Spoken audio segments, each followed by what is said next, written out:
Welcome, teacher friend. I'm Lori. And I'm Melissa. We are two literacy educators in Baltimore. We want the best for all kids, and we know you do too. Our district recently adopted a new literacy curriculum, which meant a lot of change for everyone. Lori and I can't wait to keep learning about literacy with you today. Hi, everyone. Welcome to Melissa and Lori Love Literacy Podcast. We can't wait for today's episode because we are talking with a mom who has taught herself all about the science of reading because, much like one of our other previous guests, her daughter is dyslexic. So she had to teach herself and learn all about how reading occurs. And then she realized, oh my gosh, this is not these best practices, these science-based practices are not happening in my child's school or in my child's district. So I'm going to be an advocate. Melissa, how inspired were you? I mean, yes. I just love when we hear about parents who realize, right, the disconnect between what should be happening in schools and what is not happening in most cases in schools, because I mean, that's the biggest aha, right? All of us education people have our like, well, I think this and I think that. But when a parent sees this is not working for my child and what you're doing in school is not working, that's just a whole different ballgame. And I love talking to parents who have made that realization and are doing something about it. Mm-hmm. And Katie's story is especially impactful. I can't wait to have her tell it, especially like the pure data points on her daughter's progression. So without further ado, Katie, welcome to the podcast. Welcome, Katie. Thank you, Melissa and Lori.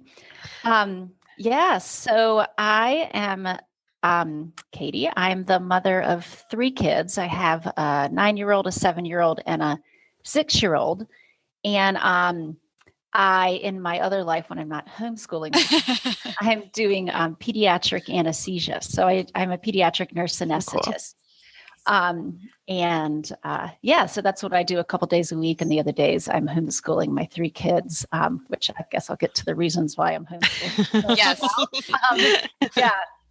So I started out with my daughter, who's now 9. She's in 4th grade, but she started kindergarten, and we kind of thought we had her prepared for, like, whatever you need to have your kid prepared for. We'd read to her all the time, and sure. And she had a great vocabulary and she was excited about learning. And then we got in there, and like throughout kindergarten, she just couldn't learn. And I was kind of this like hippy dippy parent. And I thought, you just read to kids. It's fine. They don't really need anything other than that. They'll all figure it out. And I don't think that's hippy dippy, by the way. I think that's just what parents are told. That's for sure what parents are told. Right. You're right. That is true. Yeah. I hear you though. It does feel like a very like lackadaisical, like just relax and read kind of approach. So I hear you on that, Katie. Right. We went to this play-based preschool where it was like, just kids don't need to wear shoes and just expose them to books, and that's fine. So she got in kindergarten, and she only knew 4 of her letters and their sounds by the end of the year. And I just kept going to the teacher, and I was like, something's going on. I'm not sure like what it is, but I feel like she should know more than this. And she was telling us, she told my husband, she was like, Daddy, I feel like everybody else is at the top of the staircase and I'm at the bottom of the staircase, and I can't figure out why. And that's in kindergarten. She realized kindergarten. Yeah, kindergarten. Wow. I know. So that was when I started to realize the emotional end of this is pretty big. So we ended up pulling her out. I mean, over the summer, we got her tested by like a full psychoeducational evaluation, like the school does, but we paid for it privately. And we found out she was dyslexic. And I just remember just being like, oh my gosh, yes, this is what's going on. There's a this. Right. And you figured it out early too. Like what made you get her tested so early on? So we ended up having a kindergarten teacher tutor her. It was just a friend of a friend. And she told me, she's like, some kids learn differently. Maybe she needs to move more. Maybe she learns through listening. Maybe she learns through seeing. Why don't you just get her tested? And so we ended up through a friend, we got her tested, and she came back as dyslexic. But the kindergarten teacher, didn't say anything to me about dyslexia. She just said she has a hard time paying attention. But there was no mention of dyslexia, even though she couldn't break apart words. She couldn't put them back together. She had all the classic signs. But at that time, I didn't know any of that. So she, so that's how we ended up getting her tested. It was just kind of a fluke, actually. It's not like I had dyslexia on my radar screen. Yeah. Yeah. I only ask that because I feel like typically parents, the parents that I've spoken with typically don't find out until later. Like, I feel like you found out a little bit earlier, which is incredible. But like parents, sometimes it gets to that point where like, oh, my child's in third grade or in, that fourth grade, and they're really, really struggling. And not to say that your child is not, like, not to diminish Cora's struggle at all, but I feel like sometimes the story is a little bit, oh, we waited till they were older. So that's very lucky that you did that so early on. It is we feel very fortunate and blessed that we were able to figure it out so early on so that we could get some good interventions. Because early intervention is key. But it was kind of a fluke. It was also my brother has Down syndrome. And so she has like this superpower of figuring out when kids have learning differences. And so my mom just kept saying to me, she was like, Katie, I don't know what's going on, but there's something going on. You have to figure out what's going on with Cora. And so that was kind of the thing that kept pushing me to like dig deeper and dig deeper and dig deeper. And I kept digging deeper with the school, and they were like, no, everything's fine. And I was going back to my mom saying like, no, the school says everything's fine. It must be. And my mom's like, no, that's not true. I don't know what's going on, but there's something. Yeah. So, yeah. So we ended up, figuring out that Cora had dyslexia. And like I said, I just thought you just flipped your B's and D's backwards. I had no idea it actually even had anything to do with reading. Yeah. And but then as I started to like dive in and realize, oh, this is what's causing her reading difficulties. I remember going to her first grade teacher, who was a delightful lady, but I remember going to her and telling her like, so Cora, that's my daughter, has dyslexia, and thinking she was going to say, oh my gosh, thank you so much for figuring out what it is. Now we can know what to do with it. Mm-hmm. That was exactly what I expected to happen. And instead she got a little angry and kind of like didn't really, was like, well, I don't know. I mean, sometimes kids learn to read at different speeds, and I wouldn't know what to do with that anyways. And I just remember like going home and thinking, did I say something wrong? Like she was kind of angry at me. Like, what do I do with this? And, so anyway, so that was my first introduction to how the school handles dyslexia and kids who struggle to read. Yeah. So I remember. Oh, sorry, Katie. I was just going to say that I know Lori and I have talked about this before. We both have our master's degrees to be reading specialists and have minimal training in what to do with a student with dyslexia. And that to me is kind of shocking. Like from the teacher end of things too, like I wouldn't know what to do either, which is terrible, but I get where she was coming from as well. It's and it was interesting that the principal actually has a special ed degree, and she told me kind of the same thing. Like, well, some kids learn to read in fifth grade. It'll all come together. You're like, it's not coming together though. Yeah. You know what I wonder though, Katie, what I'm wondering as you're talking, I was over the weekend, I was talking with a new friend who's a pediatric nurse, and she had listened to the podcast, and she was like, so I have a daughter who's struggling. I'm really curious about like the science of reading stuff. And I said, well, let me just preface the whole thing in that education is new to science. Like new, like, right. We're really trying to use science now. Whereas your field of nursing, all you use is science.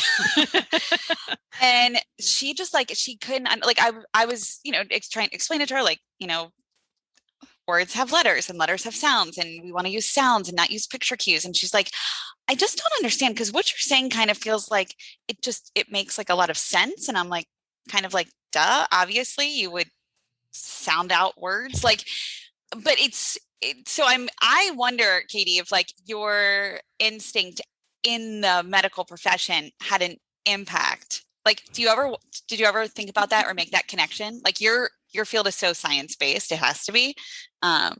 Yes. I mean, I make that connection almost every day when I'm either doing anesthesia or when I'm like working with my kids. I mean, I think about it all the time.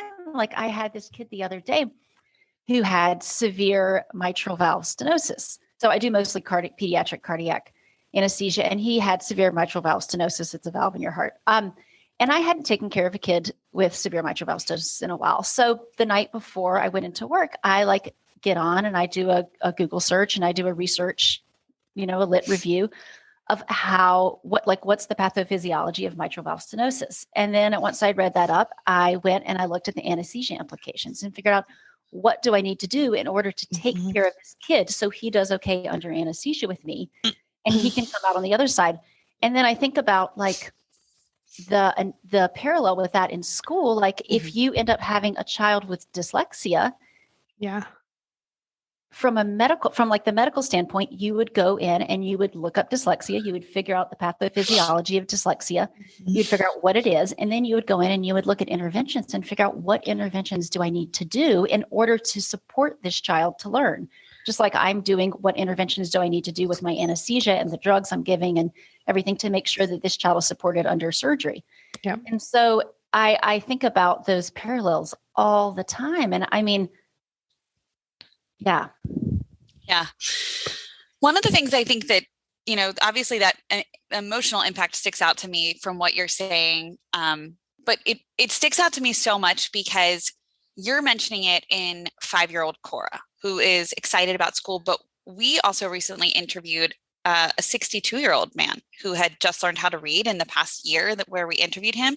And the things that you shared with us, right? Like Cora thought she was dumb. She was becoming very anxious. She had behaviors that were not typical for her. And I felt like when they were the way that the 62-year-old man was explaining how he felt was very analogous to how Cora felt. And I thought that was so interesting. Like there's a 60-year difference, and these two people with this same, with dyslexia, were feeling the same way. Interesting. Yeah. No, because I don't know that I hadn't listened to your podcast yet about the guy who was older, but that's really interesting to hear you say that, because I'm reflecting back on Cora still comes to me and comes up and tells me things that happened to her in kindergarten and first grade. And they're still fresh in her mind. And so the trauma that occurs emotionally and psychologically, which also translates into socially, is really profound. And that's interesting that it carries on through life, and that there can be somebody who's 60 years old still feeling the impacts of not being able to read. Do you all listen to Brene Brown? Yes, I love Brene Brown. She always comes into my head when we have this conversation. I think of her when she talks about shame, right? And what all that does to you. And I don't think we think about it with things like this, right? Where students are feeling this shame of not being able to achieve the way they want to, and what that does to them, like you just said, the trauma that it brings. Right. And I think of the teachers and how much time we spend on behavior issues, right? And don't think about what's behind them. Right. We just think, got to call these parents because they're acting out. And I mean, so much time and effort, and not thinking about the real root cause. Yep. Well, Melissa, I mean, I can't agree with that enough from a parent standpoint, because as teachers, you're not going home with this child. I mean, you can't 24 kids a day, but you're not going home with this kid and seeing the aftermath of what's happening after they leave school. Yep. And from what I've learned, and I've talked to lots of other parents who have kids with dyslexia and they're struggling too. It seems like some of the kids are the behavior issues in the class. I think it's probably better to be bad and sent to the principal's office than it is to be stupid. And then there are kids that fly under the radar for the teachers. And those are kids like my Cora, who pull it together. They hold it together the whole time at classroom, and then they get off school and they lose it. I mean, they're falling apart, crying, they're screaming. And these are kids who are holding it together in class. So they're probably not going to stick out to a teacher. Yeah. But when you get home, it's just horrific. I mean, because you're their safe place. Exactly. Yeah. And I do some work with the International Dyslexia Association, and we were doing a dyslexia simulation. And unbeknownst to me, Cora's like standing outside the door listening to me do this on Zoom. And so after it's over, she came in and like sat down with me and started talking to me about like what it was like for her to be in first grade and not know how to read. And it was really powerful. Like I didn't realize the trauma that she had gone through. I mean, I did realize the trauma she had gone through, but it was just interesting to get an insight into what she had gone through. Like she was telling me that she used to, when they would have to find a book to read, she would find the easiest books where she could look at the pictures and figure out what the words said from the pictures. And then she would go outside and the teacher would go find them on the playground and have them read to her. And Cora was saying that there was a big rock that the teacher didn't know about. And she would always go and she would hide behind the rock during recess because then they couldn't find her and then she wouldn't have to read. And it just brings like tears to my eyes thinking that my 6-year-old or 7-year-old was going through this in class. And so, yeah, if I say something to teachers, or could say something to teachers, it would just be like the emotional, social, psychological impact of not being able to read is really profound, even on the kids that don't have behavior issues. It can be really profound on the kids who don't have behavior issues, and the kids who do have behavior issues look for learning disabilities behind those behavior issues to explain. Yeah. All right. Well, this is so helpful to frame like what you're going to share next, because I feel like you pulled her out of school and you tutored and homeschooled her, right? So can you tell us a little bit about what that tutoring looked like and the stats? Like, I know she went from not reading at all to becoming a reader in a very short time frame and to a pretty minimal percentage to a very high percentage. So if you could tell us about that, we'd love to hear about Cora's story. Yeah, so it's really an exciting story for me, and I think it's an exciting story probably for teachers too, to see like what these kids are capable of. So Cora's story is we pulled her out to homeschool her after first grade because she was just falling apart and just couldn't read at all. Like I'd shown her the word "the" 1,000 times, and she still would look at it and couldn't figure out that it was the word "the." So I was like, you know what? I don't know how to homeschool. I don't know how to teach kids to read, but I know that I can figure it out. And despite what the schools are trying to do, that's really good. I know I can do better than this.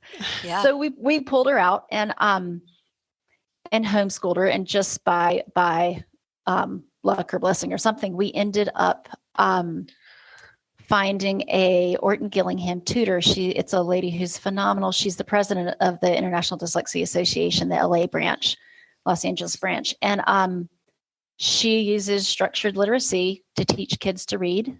And so Cora went in not knowing how to read anything, couldn't read the word cat, couldn't read the word dog, nothing. And you said 1%, right? 1%. She was at, yes. So she had to take, we're homeschooling her through a charter. So she had to take this test called the STAR 360. I think it's like one of the benchmarks tests. Okay. And when she takes it, she takes it at the beginning of second grade, and she's reading at first percentile. So then, like fast forward a year and a half later, a year and a half of structured literacy instruction forward, and she gets tested again, and she's reading at 92nd percentile.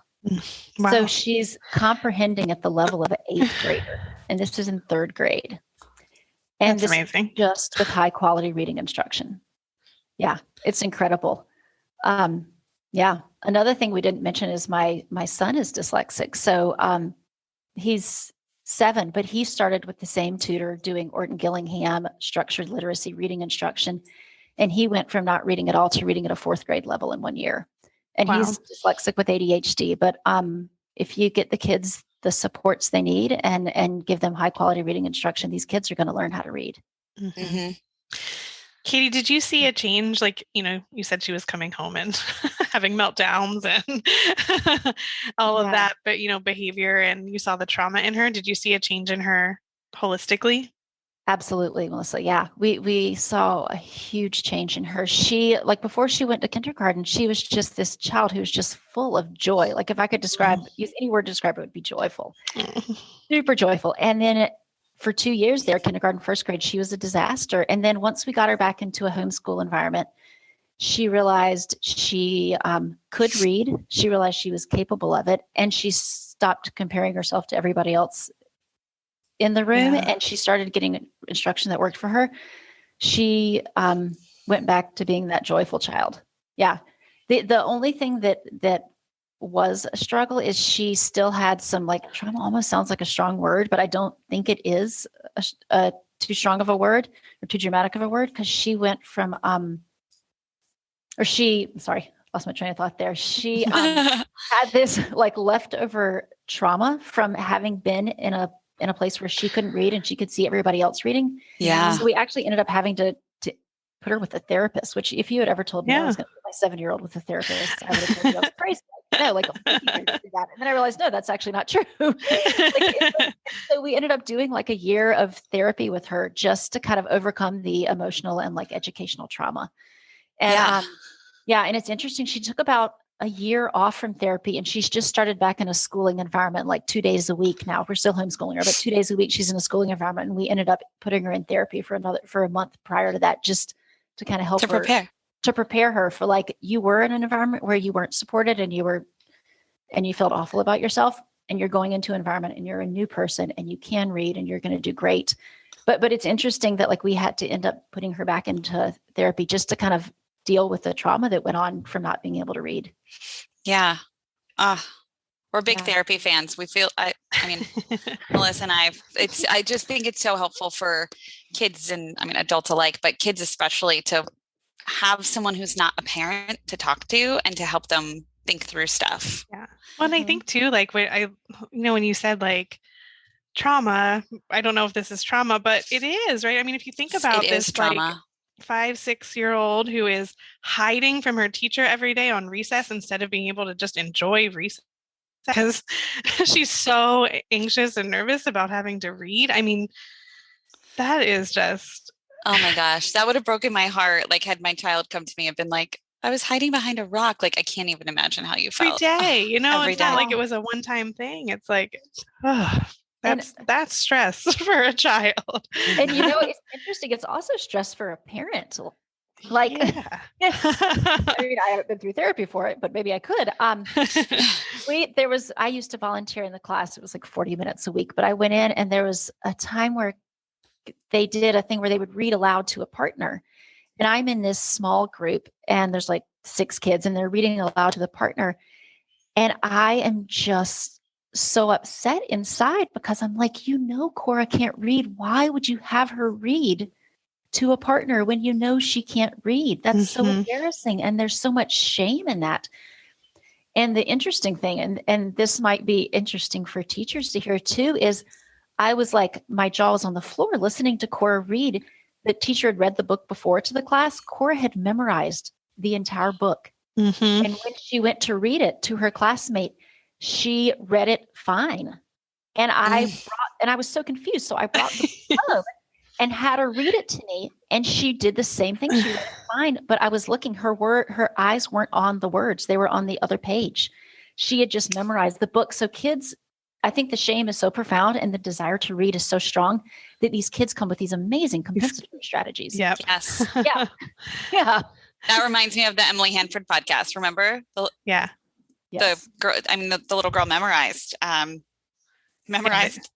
words and books like it was nobody's business because she find ways to look like they are reading. Yeah. Yeah. Katie, you said that it's, it can be stressful for parents. And I think you said you kind of lucked out with the tutor that you found and you were able to, pull Cora out and homeschool. I'm wondering about I know that you're now advocating and helping other parents because I think that's where a lot of parents' stress probably comes from is when they just don't know what to do, right? If they're in a similar situation as you were, but are like, I don't know. I don't know where to go. Right. Yeah, no, let's see, where do I go with that question? There's a lot of different directions I could go with that. Yeah, when I first realized that Cora had dyslexia, it was a struggle to figure out what to do with her. Mm-hmm. I mean, now, of course, I know where to go. I turn to you. I turn to Emily Hanford podcast. I turn to, different podcasts and textbooks and David Kilpatrick. But when you're a new parent looking at this, it's hard to know where to go. And there's a lot of snake oil salesmen out there trying to sell you sticks. Yeah, it's really a challenge to find good resources. You can always go to the International Dyslexia Association. They have a lot of branches, and that would be a good resource. But my goal and advocacy within our district is so that parents don't have to do this 2-year scramble and try to figure out, what does my child need to learn to read? Okay, now that I know how to teach them to read, how do I find somebody? How do I get them the extra supports they need? Like, my goal in advocating is so that other parents don't have to go through what I went through, so that their children don't have to go through what my child went through. I want the schools to be the resource, the schools to be giving high quality reading instruction in the general education classroom so that all the kids can learn to read. And that portion of kids that needs extra support, when the parents need to know what does my child need to learn to read better, they just go to the special ed department. They don't have to go outside to a private tutor that can cost between $50 and $100 an hour. Yeah. Because there's a lot of kids out there, obviously, who can't afford that. Their parents can't afford that. I mean, we are blessed in that my husband and I have made it work, but I've talked to a lot of people who are scraping by. Their parents are paying for it. Their grandparents are paying for it. They're taking out mortgages on their house. They're doing things like trying to find money to pay for private tutoring. And then there are people out there who just don't have resources at all.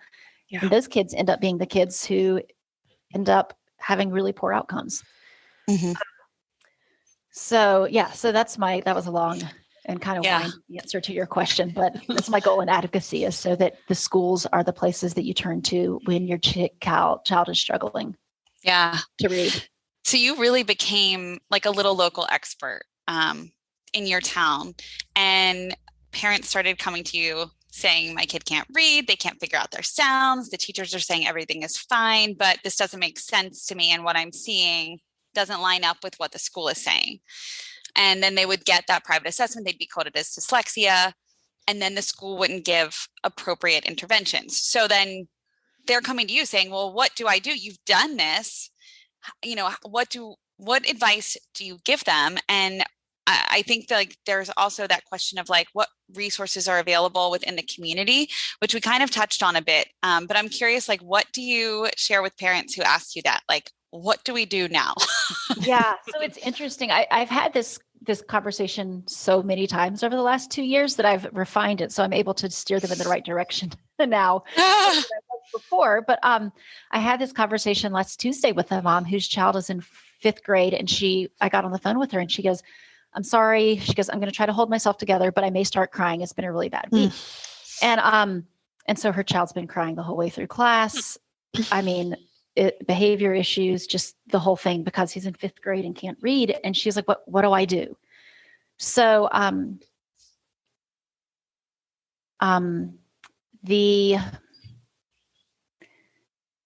I usually recommend getting a psychoeducational assessment through the schools, with the caveat that different school psychologists are going to do different assessments. And just because they say something isn't going on, they say everything's okay, that's not necessarily the case. Can you share, do you know why? I don't know why. I'm not sure if it's that those school psychologists are not up to date on the science of reading and up to date on research about reading and how reading works. But I went to a school psychologist and told her, my son's showing the same signs of dyslexia. My husband has this. My daughter has this. My son's showing all of these signs. I'd like to have him assessed. And she said, no, I've talked to him. He's fine. He doesn't need anything. And then we went to a private assessment and he has dyslexia. Right. So And it just makes so much sense to have the school be the resource, right? Like the district and the school, like to have these private assessments seems wild. Like the schools could be the place for parents to go. Right. Well, and how many teachers wouldn't question it because it is coming from the school, right? Like, well, if the school psychologist said so, then that must be the case. Right. And I had talked to my child's teacher and said, hey, listen, I just want you to know we have a strong family history of dyslexia. My son is showing signs of dyslexia. I want you to know this. And then the school psych comes back to the teacher and says, no, he's fine. He doesn't have anything going on with him. It's just, yeah. So much going on. Yeah, There's so much going on. I think there could be some professional development because I don't think the school psychologists are out there to do the wrong thing. I think they go into school psychology because they care about kids and they want kids to thrive. Right. But I think there's probably some professional development for school psychs that would be really helpful as well. Mm-hmm. So I tell the parents, get an assessment from the school. If it says something is going on, then talk to your school about it. If they say something's not going on and you still have a suspicion, then go get a private assessment. Yeah. Or you can get a IEE, independent educational evaluation. So, and then if the parents have the money, then I have 4, 5, 6 people that I have in the area and some virtual ones that I can recommend for reading therapy. Mm-hmm. But I can tell them this is how you're going to get high quality reading instruction, and this is how you're going to get your kid to learn to read. Yeah, and those are the ones who are trained in Orton Gillingham, and yep, okay, exactly. So the ones I'm recommending are using Orton Gillingham or Orton Gillingham based programs like Wilson or Slingerland. Like that. Yeah. Got it. One of the things I think that makes you really unique is that you are an advocate, but you are not just an advocate in the we need to help our dyslexic students by only focusing on the dyslexia portion of the remediation or the intervention.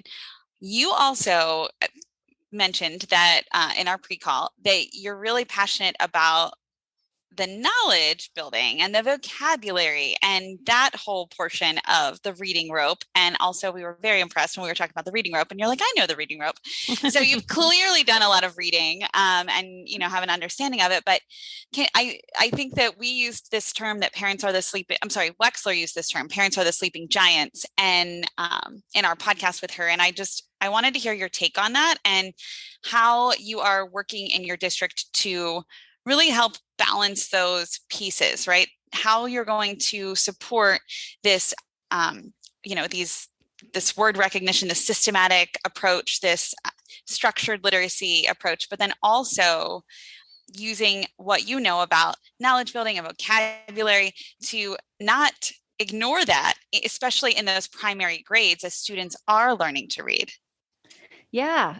Gosh, when you ask these questions, I get so excited. I feel like I have answers, so many different answers. So I'll put them in one place. So the first thing I think is, as far as doing structured literacy advocacy within the district, I have worked with the district to get structured literacy, Orton Gillingham training to all of our special ed teachers, all of the RSPs. I'm not sure, SAIs, maybe it goes by different names in different parts of the nation, but and then all of the teachers who go into the classroom for struggling readers. So we're getting we're getting Orton Gillingham training for all of the district's 19 special ed teachers who are working with struggling readers. And so that's what I've done on the structured literacy side for advocacy. And then when you said the Natalie Wexler comment about sleeping giants, it's funny because that was like the comment that kind of got the whole ball rolling for me. That's kept great. Hearing I kept hearing the name Natalie Wexler come up. And so I was like, well, I probably should read her book. I mean, sounds like she's kind of a big deal in the literacy world and sounds like she knows something. So I read this book and there was, obviously there's a knowledge gap, and I read about building knowledge. And it was this whole other level of reading that that other strand of the reading rope. I was very familiar with how to help kids decode, but I didn't know this knowledge building. And then when I started reading about it, I was like, oh my gosh, this is huge. This is what needs to be going on in the classroom. And as I reflected back on what had happened when my kids were in school, it's like, oh, I don't know that they're getting that much knowledge. Like on Martin Luther King Day, they do a worksheet on Martin Luther King. And on the Chinese New Year, they might learn how to do write Chinese letters. And, but they weren't getting a ton of content. And so I was the way I get in lots of my information about this is on my way back from work. I listen to podcasts and just I'm like a sponge. And I'm listening to this podcast where Natalie Wexler is being interviewed, and she says, I think parents are the sleeping giant. Well, I didn't think much about it, and I just kept going. And then all of 5 minutes later, I'm like, oh my gosh, that's me. I'm that person. So I pull off the freeway and pull over into a side road and just get out my phone and just start typing this email to her and was like, hi, Miss Wexler. I'm a parent and I am not a sleeping giant anymore. I just heard your podcast. I'm awake. What do I do? Oh, yeah. And then, a few days later, I actually get an email back from her. And so I'm super excited because I'm like, oh my gosh, he emailed me.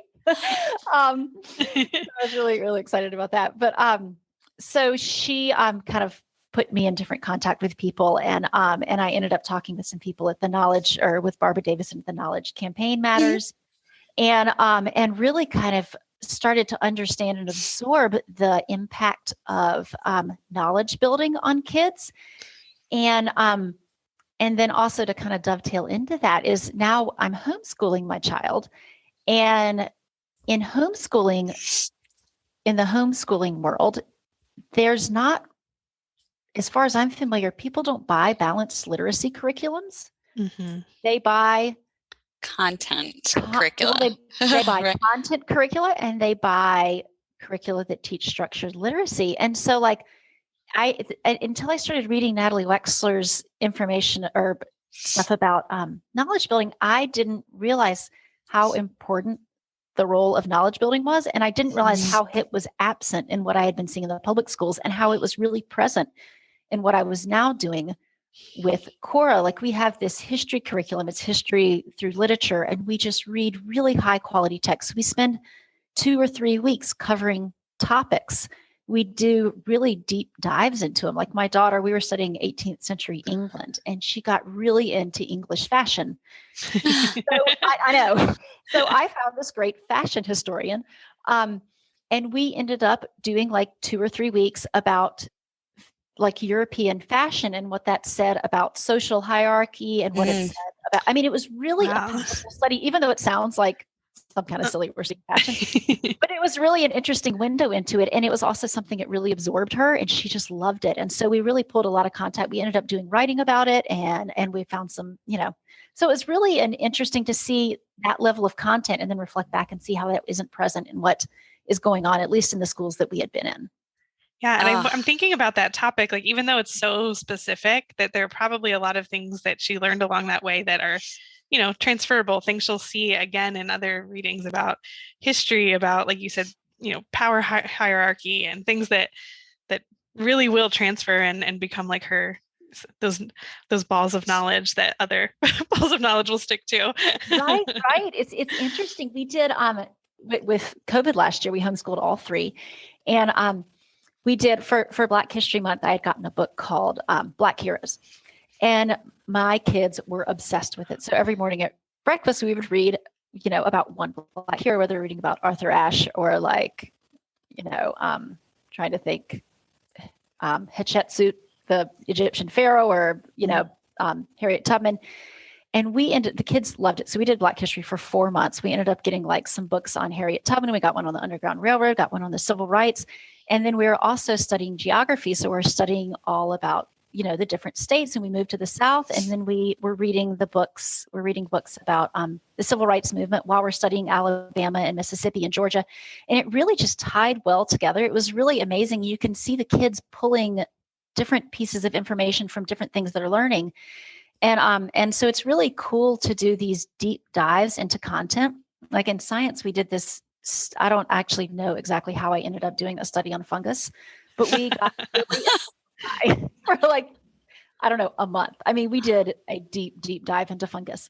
And it's really been cool to see how the kids have tied that together. And then we ended up going to Maine on a biking trip and like actually seeing lots of fungus. We live in Southern California. There's not as much fungus. There's not a lot of fungus for you. Yeah. But so anyways, it's been really interesting to see this deep dive into content and building vocabulary. And yeah. Oh my gosh. Well, as so you were cool. talking, I was like, oh, I feel like I didn't do as good of a job in COVID as you did. So kudos to you. That's amazing. I love hearing about the topics and the content and just how interesting it all is to kiddos. And again, I feel like it's like that kind of like, well, if kids aren't learning about stuff in school, then what are they learning about moment? You know, that's what I keep thinking. Like, I feel like you had said knowledge building isn't on anybody's radar. Like that it's not taught in schools. It's not. I really, at least in my experience, is not. And it was interesting with COVID. I felt like COVID opened this window to like everybody could see what was going on. Yeah. And we got the text from our districts about social studies and science and they didn't seem to be that cohesive. But all that said, I didn't ever see those things coming home. Like when our kids were in school, I don't even know if the curriculums were being used. Like I didn't ever see any of the information in the curriculum making it home. That's and I don't, yeah. So I'm not sure if that's because most of the time is being spent on reading and math, but in maybe less than effective ways. You have to spend more time on reading if you're not getting good results. But if you're not getting good results, it's because you're not teaching reading effectively. So now I lost my train of thought there. No, I agree. Like if parents, and when I say anyone, like, you know, no one's asking about knowledge building. Like I meant the parents, like, but you're right. Like we did get a window into it. And even I got a window into it, you know, and I had known what my child's school was using. She didn't read a book her entire third grade year until they started James and the Giant Peach in May. And it was like a totally rando choice. Just like, oh, well, we always read this one at the end of third grade. I'm like, well, what knowledge do they have? Like, what is this working toward? And it just was very randomized. But I think that if we could help parents understand, so that's why I think you're such a gem, that knowledge piece is just as important as the structured literacy part. It's just that structured literacy is, I think, like the thing that you can see, whereas knowledge building is in your child's brain. Like that's a little bit invisible in terms of output. Like it's not as easy to see. Yes, I agree because, and also some kids are getting that knowledge building piece despite school. Yeah, that's right. Like they are getting it because their families are visiting museums on the weekend, or maybe they're traveling to Europe, or they're going to Yosemite, or maybe they're taking ballet classes and art classes and taekwondo. Yeah. So those or like even TV shows. I was watching a silly dinosaur show with Elliot last night, and I was like, he's really like learning a lot about dinosaurs, like herbivores versus carnivores. I was like, there's a lot in this silly show. Yeah, absolutely. We watched a video on lichen the other day from SciShow Kids, and like it talked about lichen, and then my Jonah started talking about lichen on on our walk downtown, and so it's interesting to see how much he's pulling out of videos as well. Yeah, I think we're talking about so much privilege here too, right? Like exactly, that's what I'm thinking. The kids at the bottom of the rung, whose parents maybe don't have the bandwidth to advocate and to supply them with this. Those kids are getting left behind because those, even if they can read, even if they can decode, I don't know that I don't think they have the background knowledge to be able to comprehend what they're reading. And so I think advocating for those kids, I'm certainly advocating for those kids as far as structured literacy so that they can actually decode the words they're reading. But I also want to advocate for high quality instructional materials and good content, so that those kids, if they see the word Inuit, or if they see the word fungus, or if they see the word, I can't think of anything else, they know what those words mean, because you can't comprehend if you don't understand what the vocabulary words, even if you can decode them on a page. And so I think advocating for background knowledge is just as important as advocating for structured literacy.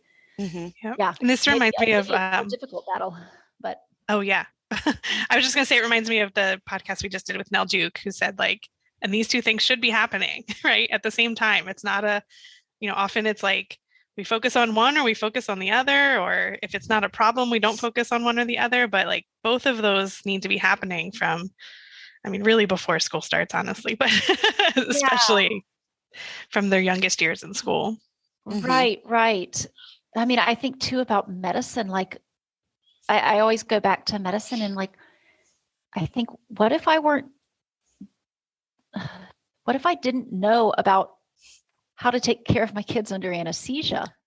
Like, right. It's my response. Like, I would be killing kids kind of left and right.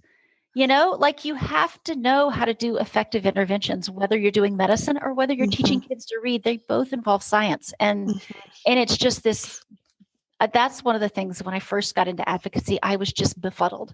It's like, why isn't this happening? In medicine, when you figure out what to do if a kid has Duchenne's muscular dystrophy, everybody does it. Everybody reads the research, and then you do effective practice. Right. And I just was befuddled that why doesn't that happen in schools? I'm still befuddled. We're actually very befuddled. Yeah. I was going to add another fun word to that. I was like, this is quite a kerfluffle. Like, it is definitely like every day I'm like, why are we still doing this? Yeah. Why? Yeah. Yeah. Yes. We feel that's the question. And I love that we came full circle. Yeah. I was just going to say, I've got so many friends who are teachers, and then just seeing the teachers that my kids have had who are great people, who are really trying hard, and they just don't know this information is out there. Yeah. Yeah. I feel like we started this podcast to get like the good word about high quality materials out there, and just to kind of spread some good, like, let's hear good stories. And now it's like, I feel like I'm advocating too, like there's so much that I hope that people can take away, like, parents and educators from this podcast. It's just, your story is really invaluable. So we are so thankful and grateful that you shared it today. Absolutely. Well, thank you for having me on. It's been an honor. Before you go, Katie, that we always ask for a piece of advice from our guests. So I hope you're ready to share. I am ready, but I was actually, knowing you were going to ask this question, thinking, I've already said it. That's okay. It's okay. Reinforcing something you said is fine. So I think my piece of advice would be, maybe two pieces of advice. One piece would be that, just to go back to the emotional and social, like psychological impact of not being able to read, and just to let teachers know how profound that impact is on the child. I mean, it lasts for years. And it's, even if you aren't seeing the behaviors in class, those children are still struggling. I know this from the struggle with my daughter, and I know this from the tons of other parents I've talked to whose kids are all going through the exact same thing as my daughter. So just recognizing, like, what you're doing in the classroom with reading instruction is not just preparing the child to be a learner for the rest of their life, but it's also preparing the child to be mentally healthy, or at least giving them a step up as far as mental health. Absolutely. So that reading is really important from the emotional impact point too. And then my other thing is I think back to how I take care of my patients at work, and understanding I'm not taking care of 24 patients at once. I have one patient in front of me who I'm anesthetizing, so it's different. But I get in there and I do the professional development. I do the continuing education so that my children that I'm taking care of can have good outcomes from their surgeries and wake up from their anesthesia safely. And I think that should be done in education as well, whether it just means advocating for your district to do high quality professional development, or if it means educating yourself, which is hard because I know teachers have families of their own. They're working hard. They're doing lesson plans. If you can find some time to do professional development yourself and educate yourself about how the mind actually learns to read and about the importance of building knowledge for kids and why that's important and how you do that, I think those would be my two takeaways. So, yeah, those are great. Those are great takeaways, especially as a parent. You sound like a professional literacy teacher. And it's funny because what you just mentioned as that last part, like you said, I know teachers are busy. They're crafting lesson plans and things like that. That's the lift that we hope that high quality instructional materials lifts off teachers, right? And one of my good friends is a teacher. We went through undergrad together and did lots of, student teaching together, everything. We're still really good friends, and she doesn't have high quality materials. And she's like, I listen to your podcast and I just think what I would give to have the lesson plans already done so I can think about my students and how to use what's in front of me to help them read, learn math or whatever, rather than have to craft plans or put together 12 different things from the district. And I just, I love that she thinks of it like a great gift. And I think that that's like the kind of the narrative that we're hoping to shift, is like that this is a beautiful gift for teachers that, like you said, Katie, can help them to have the time to read the science of reading research and to become more adept at drilling down into the students. Like maybe somebody could have noticed about Cora, had Cora's district had high quality materials, right? Like it's hard to notice when you're doing a million things. So Absolutely. Yeah, I just want to say that. And thank you for that incredible advice.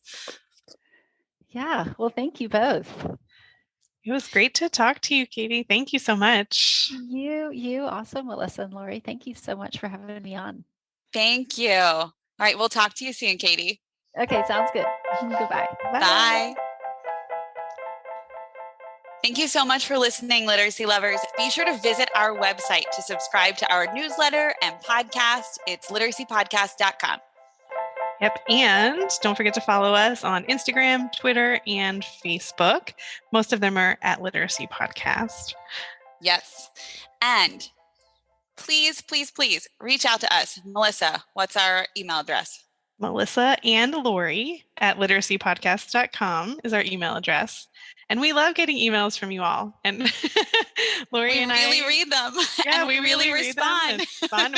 We love when you all reach out and we get to have conversations with you. So please email us. Let us know what you're thinking about literacy, what you're thinking about ideas for us to podcast about. Yes, ideas for podcasting, anything. We love to hear from you, what you liked, what you want. Yeah, we're here for you. Mostly y'all are asking questions, which is great. Yes. We don't mind that either. Yes. We're so glad you're here to learn with us. Thank you, everybody.